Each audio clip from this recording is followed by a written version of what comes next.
ஒரு நாட்டின் இறையாண்மை மக்களிடமே இருக்கிறது. இறையாண்மை என்பது விட்டுக் கொடுக்க முடியாத ஒன்றாகும். எனினும் பொதுமக்களின் இறையாண்மை அதிகாரத்தை அணுவளவும் மதிக்காமல் தமக்கு கிடைத்த எல்லையற்ற அதிகாரத்தை பயன்படுத்தி மக்களை ஒடுக்கிய ஆணவம் கொண்ட ஆட்சியாளர்களை விரட்டி அடித்த மக்களின் எழுச்சி நினைவிருக்கிறதா? 2022 ஆண்டு ஜூலை மாதம் 9ஆம் திகதி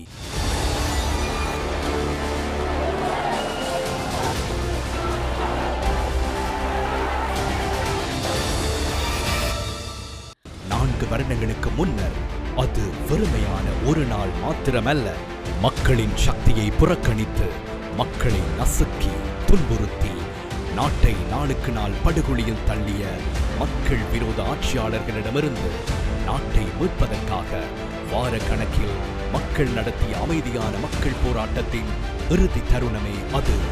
நாட்டின் நாலா திசைகளிலிருந்தும் கொழும்புக்கு திரண்ட அமைதியாக ஆயுதமற்று ஒரே குரலில் முழக்கமிட்டு மாளிகையின் பின்வாசல் வழியாக ஆட்சியாளரை விரட்டி அடித்த நாள். தாக்குதல்களுக்கு மேல் தாக்குதல்கள் நடத்தப்பட்ட போதிலும் தோட்டாக்கள் கண்ணீர் புகை தாக்குதல்களுக்கு அஞ்சாமல் மக்கள் தமது அதிகாரத்தின் பலத்தை காண்பித்த நாளே அது. மக்களின் இறையாண்மையை உலகுக்கு மீண்டும் மீண்டும் உறுதிப்படுத்திய நாளே அது.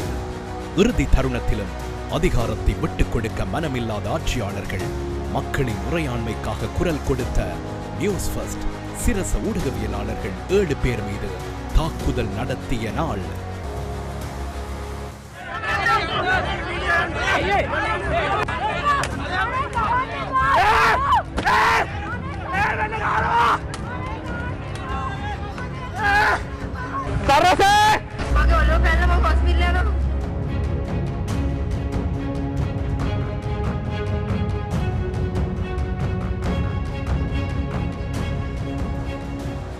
மக்கள் இறையாண்மையை உறுதிப்படுத்தி ஆட்சியாளரை பதவியிலிருந்து நீக்கியதன் பின்னர் மக்கள் சக்தியை அணுவளவும் மதிக்காத ஒரு சிலர் இணைந்து நியமித்த புதிய ஆட்சியாளர் பதவியேற்ற சில மணித்தியாலங்களிலேயே மக்கள் போராட்டத்தின் மீது தாக்குதல் நடத்தினார்.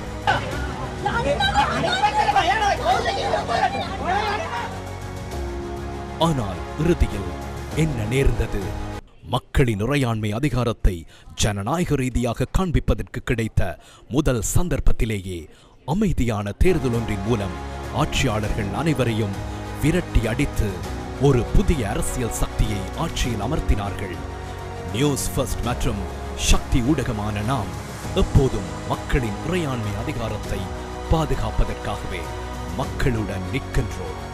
அதிகாரத்தை பாதுகாப்பதற்காகவே மக்களுடன் நின்றிருக்கிறோம். தாக்குதல்களுக்கு மேல் தாக்குதல்கள் நடத்தப்பட்ட போதும், தீயிட்டு ஒழிக்க முயன்ற போதும், அச்சுறுத்தல்கள் மிரட்டல்களுக்கு மத்தியிலும் நாம் அதற்காகவே தொடர்ந்து போராடினோம். அன்றும் இன்றும் நாம் ஒரு விடயத்தை மாத்திரமே கூறுகிறோம்.